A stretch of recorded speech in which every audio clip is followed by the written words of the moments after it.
राधे राधे आप सभी को। तो देखो आज नया सम्मत है और माता जी की नवरात्रान की स्थापना भी है। कल गणगौर माता का सिंजारा है। तो आज मैं आपको देखो गणगौर माता की एक कहानी सुनाऊंगी। बहुत ही रोचक कहानी है। और बोलो गणगौर माता की जय। चैत का महीना आया, पार्वती जी भाभिया के उजीमन के लिए पीहर जाना था। तो महादेव जी बोले हम भी तुम्हारे साथ चलेंगे। तो ईश्वर गौरादी नदिया को साथ लेकर निकले। महादेव जी नदी पर बैठे और पार्वती जी पैदल चलने लगी। तो लोग कहने लगे देखो आदमी तो सवारी पर बैठा है, औरत को पैदल चला रहा है। महादेव जी उतरे, पार्वती को नादिया पर बिठाया। ये देखे लोग कहने लगे देखो औरत सवारी पर बैठी है और पति पैदल चल रहा है। ऐसे सुने पार्वती जी भी उतर गई। दोनों पैदल चलने लगे। साथ में नादो भी चलने लगा। अब लोग बोले देखो वाहन होते हुए भी दोनों पैदल चल रहे हैं। तो ईश्वर जी गौरा जी दोनों नाद्या पर बैठे। लोग बोले देखो छोटा सा जीव पर दोनों जना बैठा है। पार्वती जी बोली भगवान दुनिया कैसी है, नाद्या पर बैठने नहीं देते और पैदल चलने नहीं देते। ईश्वर जी बोले पार्वती जी संसार है, यहाँ ऐसा ही होता है। आगे गए तो एक गाय उठती बैठती बेचैन हो रही थी।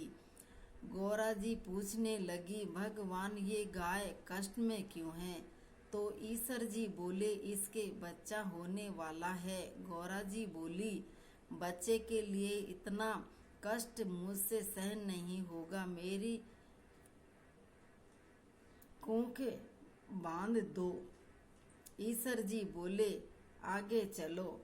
आगे गए तो घोड़ी उठे बैठे करती हुई देखी। गौरा जी बोली इस घोड़ी के क्या कष्ट है। तो ईश्वर जी बोले इसके बच्चा होने वाला है। गौरा जी बोली मुझे इतना कष्ट सहन नहीं होगा, मेरे गांठ दे दो। ईश्वर जी बोले आगे चलो। आगे गए तो राजा की नगरी में उदासी छाई थी। ढोल नगाड़े उल्टे पड़े थे।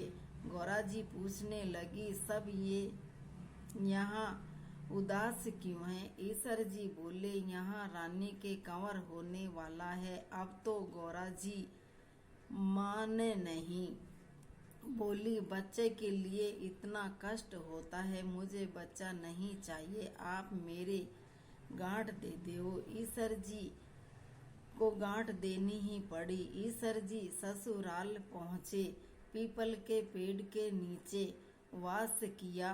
गौरा जी पीहर में सहेलियों में मगन हो गई।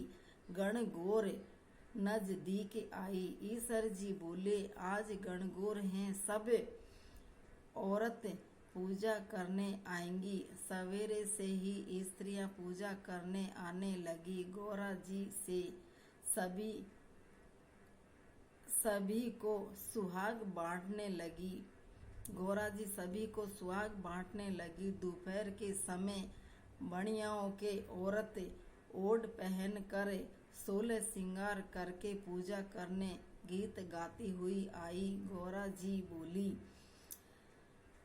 सुहाग तो सारा बांट दिया, ये औरत तो अब आई हैं। ईश्वर जी बोले गौरा जी चिटली अंगली जल में घोल देवो, नैनों का सुरमा निकालो, मांग से सिंदूर निकालो, टीकी में से रोली निकालो और सभी स्त्रियों को अमर सुहाग दो। इस वक्त गौरा जी के मांग का सिंदूर, टीकी, अंगली की मेहंदी, टीकी से रोली आंखों का काजल लेके लोटे के जल में डाल कर जंवारे से सभी पूजा में आई कन्याओं व स्त्रियों के अमर सुहाग का छींटा दिया। गौरा जी ने ईश्वर जी के कहे अनुसार सबको अमर सुहाग दिया। अब ईश्वर जी गौरा जी घर गए। ईश्वर जी जीमने बैठे, जितना बनाया सब जीम गए। अब गौरा जी जीमने बैठी तो माँ बोली, बेटी मैं थोड़ा और भोजन बना देती हूँ। बेटी बोली, माँ मैं तो बेटी हूँ, कुछ भी खा लूँगी। और गौरा जी ने जला बथुआ और बथुए की पिंडी खाकर लोटा भर पानी का पी लिया। माँ ने सीख दी। वहाँ से निकल कर ईश्वर गौरा जी पीपल के नीचे आई।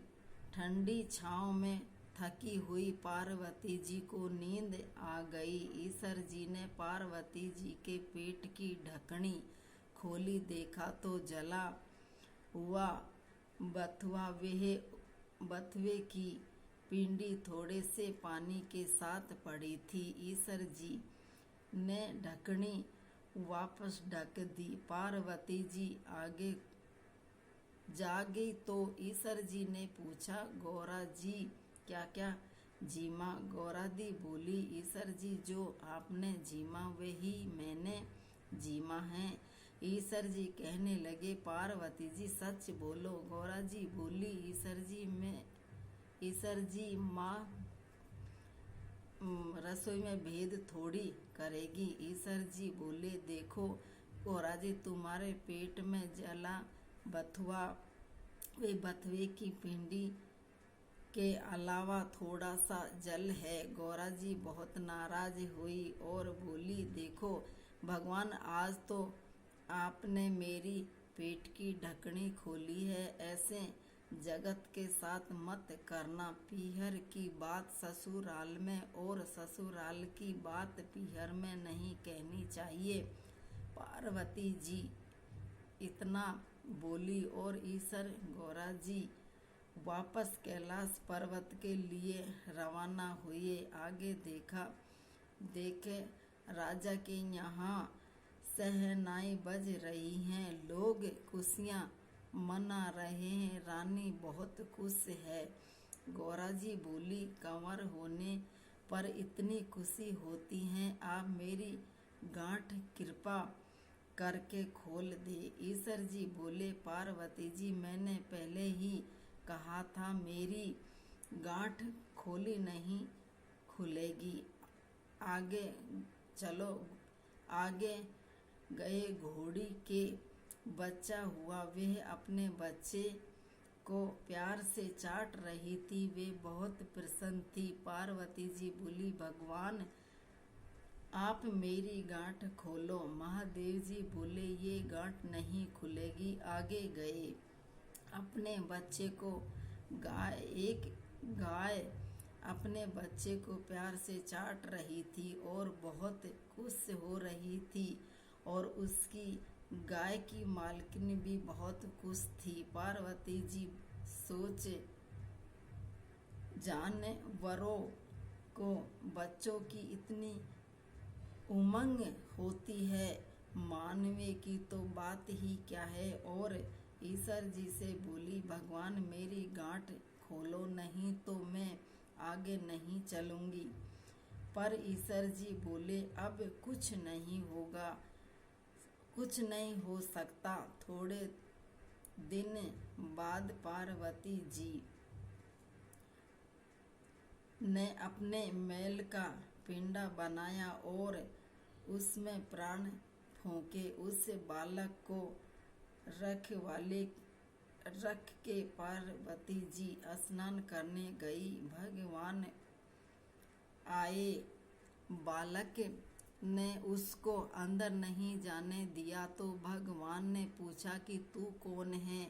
बालक बोला, मैं पार्वती पुत्र हूँ। भगवान सोचे ये पुत्र, अरे मेरे पापा रे, भगवान सोचा ये पुत्र कहाँ से आया है और त्रिशूल से उसे बालक का गला काट दिया। माँ पार्वती आई देखा और बोली, भगवान मेरे पुत्र को वापस जीवित करो।